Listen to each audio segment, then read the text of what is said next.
നമസ്കാരം. എല്ലാ UK മലയാളികൾക്കും ഗുഡ് മോർണിംഗ് UKയുടെ മോർണിംഗ് ന്യൂസിലേക്ക് സ്വാഗതം.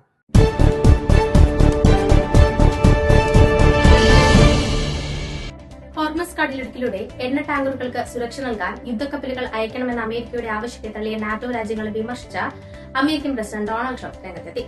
ചില സഖ്യകക്ഷികൾ നന്ദികേട് കാണിക്കുന്നുവെന്ന് US പ്രസിഡന്റ് ഡൊണാൾഡ് ട്രംപ് ആരോപിച്ചു. ഹോർമസ് വഴി ലോകത്തിലെ ഏകദേശം 20% എണ്ണയും ലിക്വിഫൈഡ് നാച്ചുറൽ ഗ്യാസും കടന്നുപോകുന്നുണ്ട്. എന്നാൽ ഇറാൻ ഡ്രോൺ ആക്രമണങ്ങളും കടൽ മൈനുകളും ഉപയോഗിച്ച ഈ വഴിയെ വലിയ തോതിൽ തടസ്സപ്പെടുത്തിയിരിക്കുകയാണ്. ഇറാന്റെ നീക്കത്തോടെ ആഗോളതലത്തിൽ ഇന്ധനവില ഉയരുകയും വിലക്കയറ്റ ഭീതി വർദ്ധിക്കുകയും ചെയ്യുന്നുണ്ട്. ജർമ്മനി, സ്പെയിൻ, ഇറ്റലി എന്നീ രാജ്യങ്ങൾ യുദ്ധക്കപ്പലുകൾ അയക്കാൻ തൽക്ഷണം തയ്യാറല്ലെന്ന് അറിയിച്ചിരുന്നു. ഐക്യരാഷ്ട്രസഭയുടെയോ യൂറോപ്യൻ യൂണിയന്റെയോ നാറ്റോയുടെയോ അനുമതി ലഭ്യമല്ലാത്തതിനാൽ നടപടിയെടുക്കാൻ കഴിയില്ലെന്ന ജർമ്മൻ ചാൻസലർ ഫ്രെഡറിക് മെർസ് വ്യക്തമാക്കി. ഇതിനിടെ യുദ്ധം 3-ാം ആഴ്ചയിലേക്ക് കടന്നിരിക്കുകയാണ്. യുദ്ധം അവസാനിപ്പിക്കാനുള്ള സൂചനകൾ ഇതുവരെ ഉണ്ടായിട്ടില്ല. ഇസ്രായേൽ സൈന്യം ടെഹ്റാൻ നഗരത്തിലും ലെബനനിലെ ബെയ്റൂട്ട് നഗരത്തിലും ആക്രമണം തുടരുകയാണ്.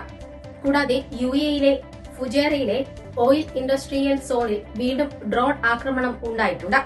പുലർച്ചെയായിരുന്നു സംഭവം. അപകടത്തിൽ ആർക്കും പരിക്കേറ്റതായി റിപ്പോർട്ടുകളില്ല. സൌത്ത് യോർക്ക്ഷയറിലെ ട്രാൻസ്പോർട്ട് സിസ്റ്റം ഇനി പീപ്പിൾസ് നെറ്റ്വർക്ക് എന്ന പേരിൽ അറിയപ്പെടും.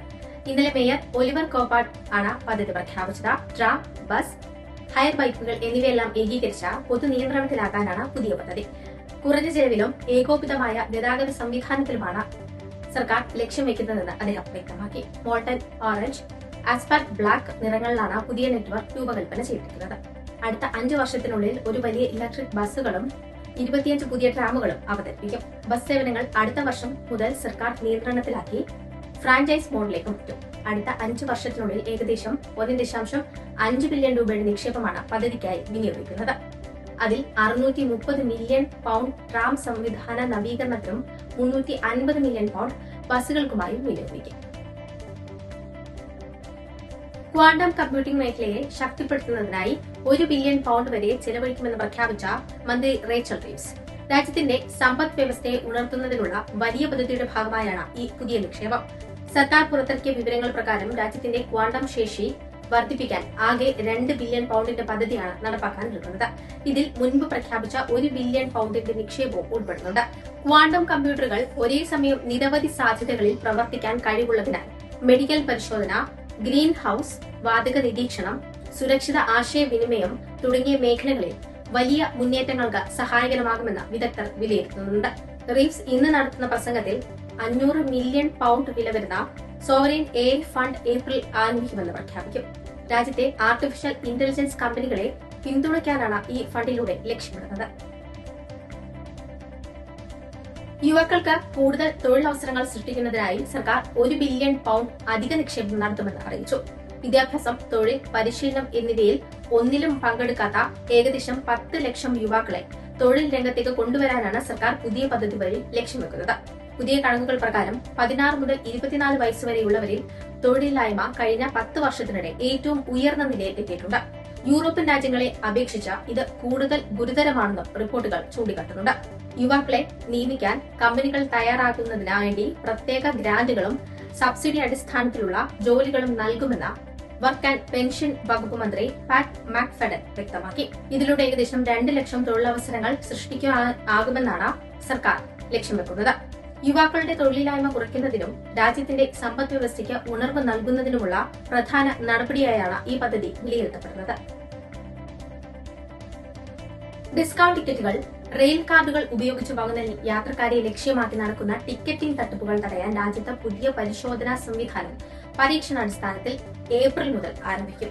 ഡിപ്പാർട്ട്മെന്റ് ഓഫ് ട്രാൻസ്പോർട്ട് അറിയിച്ചത് പ്രകാരം ഈ പദ്ധതി വിജയകരമായാൽ വർഷത്തിൽ ഏകദേശം 20 മില്യൺ നഷ്ടം കുറയ്ക്കാനാകുമെന്നാണ് പ്രതീക്ഷ.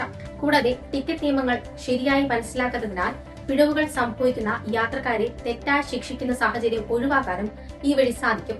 ഇതിനൊപ്പം ട്രെയിൻ ലൈൻ പോലുള്ള 3-ാം കക്ഷി പ്ലാറ്റ്ഫോമുകൾ വഴി ടിക്കറ്റ് വാങ്ങുന്നവർക്ക് വൈകിയതോ റദ്ദാക്കിയതോ ആയ സർവീസുകൾക്ക് നഷ്ടപരിഹാരം ആവശ്യപ്പെടുന്നത് എളുപ്പമാക്കുന്ന പദ്ധതിയും ഇതിലൂടെ അവതരിപ്പിക്കുന്നുണ്ട്. ഇത് ഡിലേ റീപേ പദ്ധതിയുടെ ഭാഗമായാണ് നടപ്പിലാക്കാനായി ഒരുങ്ങുന്നത്. പുതിയ ദേശീയ റെയിൽ ഓപ്പറേറ്ററായ ഗ്രേറ്റ് ബ്രിട്ടീഷ് റെയിൽവേസ് പൂർണ്ണമായി പ്രവർത്തനം ആരംഭിക്കുമ്പോൾ ഈ സംവിധാനം നടപ്പിലാക്കും. നിലവിൽ നഷ്ടപരിഹാരം ആവശ്യപ്പെടാൻ ഓരോ ട്രെയിൻ ഓപ്പറേറ്ററിനോടും പ്രത്യേകം അപേക്ഷിക്കേണ്ടതുണ്ട്. യുകെയിലേക്ക് വരാൻ വിസയ്ക്ക് അപേക്ഷിക്കുന്ന കുടിയേറ്റക്കാർക്കുള്ള ഇംഗ്ലീഷ് പരീക്ഷകൾ ഓൺലൈനായി മാറ്റാനുള്ള സർക്കാർ പദ്ധതിക്കെതിരെ മുന്നറിയിപ്പുമായി പ്രമുഖ പരീക്ഷാ സ്ഥാപനങ്ങൾ. ഇത് തട്ടിപ്പുകാർക്കും ക്രിമിനൽ സംഘങ്ങൾക്കും വഴി തുറക്കുമെന്ന് അവർ ചൂണ്ടിക്കാട്ടുന്നുണ്ട്. ഡിസംബർ മുതൽ വിസയ്ക്ക് ആവശ്യമായ ഇംഗ്ലീഷ് പരീക്ഷകൾ പൂർണ്ണമായും ഡിജിറ്റൽ ആക്കാനാണ് സർക്കാരിന്റെ പദ്ധതി. 816 മില്യൺ പൗണ്ടാണ് പുതിയ കരാറിനായി ചിലവഴിക്കുന്നത്. അപേക്ഷകർക്ക് തങ്ങൾ തിരഞ്ഞെടുക്കുന്ന സ്ഥലത്ത് നിന്ന് എവിടെ വേണമെങ്കിലും പരീക്ഷ എഴുതാൻ കഴിയുന്ന തരത്തിലായിരിക്കും പുതിയ പദ്ധതി നടപ്പിലാക്കുക. ഇതിനെതിരെ നിലവിലെ സേവനദാതാക്കളുടെ വലിയ കൂട്ടായ്മ ഹോം ഓഫീസിന് കത്ത് നൽകിയിട്ടുണ്ട്. ആഭ്യന്തര സെക്രട്ടറി ഷബാന മഹ്മൂദ് അയച്ച കത്തിൽ ഈ മാറ്റം ബ്രിട്ടന്റെ അതിർത്തി സുരക്ഷാ ലക്ഷ്യങ്ങളെ തന്നെ ബാധിക്കാമെന്ന് മുന്നറിയിപ്പ് നൽകുന്നുണ്ട്. കൂടാതെ AI ഉപയോഗിച്ച പരീക്ഷാഫലം വ്യാജമാക്കാനുള്ള സാധ്യത കൂടുതലാണെന്നും വ്യക്തമാക്കിയിട്ടുണ്ട്. അതേസമയം സർക്കാർ ഈ വിഷയത്തിൽ പ്രതികരണം നൽകാൻ ഇതുവരെയും തയ്യാറായിട്ടില്ല. ഉയർന്ന ഡാറ്റ സുരക്ഷയും തട്ടിപ്പ് നിയന്ത്രണവും നടപ്പാക്കുന്ന സേവന ദാതാവിനെ കണ്ടെത്തുന്ന പ്രക്രിയ തുടരുകയാണെന്ന് അധികൃതർ അറിയിച്ചു. മാഞ്ചസ്റ്ററിലെ ട്രാഫോർഡ് മലയാളി അസോസിയേഷന്റെ പുതിയ ഭരണസമിതി അധികാരമേറ്റ ശേഷം സംഘടിപ്പിച്ച ഐശ്വര്യ സന്ധ്യ വൈവിധ്യമാർന്ന പരിപാടികളോടെ വർണ്ണാഭമായി. കലയും സംസ്കാരവും സൗഹൃദവും ഒത്തുചേർന്ന അവിസ്മരണീയമായൊരു വൈകുന്നേരത്തിനാണ് സ്ട്രീറ്റ് ഫോർഡ് പബ്ലിക് ഹാൾ സാക്ഷ്യം വഹിച്ചത്. ഡോണി ജോൺ ഭദ്രദീപം തെളിയിച്ച പരിപാടി ഔദ്യോഗികമായി ഉദ്ഘാടനം ചെയ്തു. അഡ്വക്കേറ്റ് റെൻസൻ തുടിയൻ പകൽ, റോസ്റ്റിൻ സെബാസ്റ്റ്യൻ, സജോ ജോസ് എന്നിവർ ചടങ്ങിൽ സംസാരിച്ചു. കുട്ടികളുടെയും മുതിർന്നവരുടെയും കലാവിരുന്ന്, നൃത്തം, സംഗീതം, കോമഡി സ്കിറ്റ് ഉൾപ്പെടെ സദസ്സിനെ ഒന്നടങ്കം ആവേശത്തിലാഴ്ത്തിയാണ് വിവിധ പരിപാടികൾ അരങ്ങേറിയത്. അസോസിയേഷനിലെ കുടുംബാംഗങ്ങൾ സ്വയം തയ്യാറാക്കി എത്തിച്ച ബ്രിങ് ആൻഡ് ഷെയർ ഭക്ഷണ രീതിയും ശ്രദ്ധേയമായി. പരിപാടികൾക്ക് Deepak David, Sindhu Stanley, Tincy Shiju, Bhagyalakshmi, Adarsh, Aheena Aneesh, Shine Siju, Akash Biju, Neha Biju, Olivia Sibi എന്നിവർ നേതൃത്വം നൽകി. ശബരിമല സ്വർണ്ണക്കൊള്ള കേസിൽ തന്ത്രി കണ്ഠരര് രാജീവർക്ക് തിരിച്ചടി. തന്ത്രിക്കെതിരെ തെളിവുകളില്ലെന്ന വിചാരണ കോടതി പരാമർശങ്ങൾ ഹൈക്കോടതി സ്റ്റേ ചെയ്തു. SITയുടെ അപ്പീലിൽ തന്ത്രിക്ക് ഹൈക്കോടതി നോട്ടീസ് അയച്ചു. തന്ത്രിയുടെ ജാമ്യം റദ്ദാക്കണമെന്ന അപ്പീൽ ഹൈക്കോടതി പരിഗണിക്കുകയും ചെയ്തു. ഡോക്ടർ വന്ദനദാസ് കൊലക്കേസിൽ പ്രതി സന്ദീപ് കുറ്റക്കാരനെന്ന് കോടതി. കൊല്ലം അഡീഷണൽ സെഷൻസ് കോടതിയാണ് വിധി പറഞ്ഞത്. ശിക്ഷാവിധി മറ്റന്നാൾ വിധിക്കും. കൊലപാതകമടക്കമുള്ള കുറ്റങ്ങൾ തെളിഞ്ഞതായി കോടതി വ്യക്തമാക്കി. കേസിൽ 70-ലധികം സാക്ഷികളെയാണ് വിസ്തരിച്ചത്. 2023 മെയ് 10 പുലർച്ചെയാണ് കൊട്ടാരക്കര താലൂക്ക് ആശുപത്രിയിൽ വെച്ച് ക്രൂരകൃത്യം അരങ്ങേറിയത്. ഇതോടെ ഇന്നത്തെ വാർത്തകൾ അവസാനിക്കുന്നു. നന്ദി, നമസ്കാരം.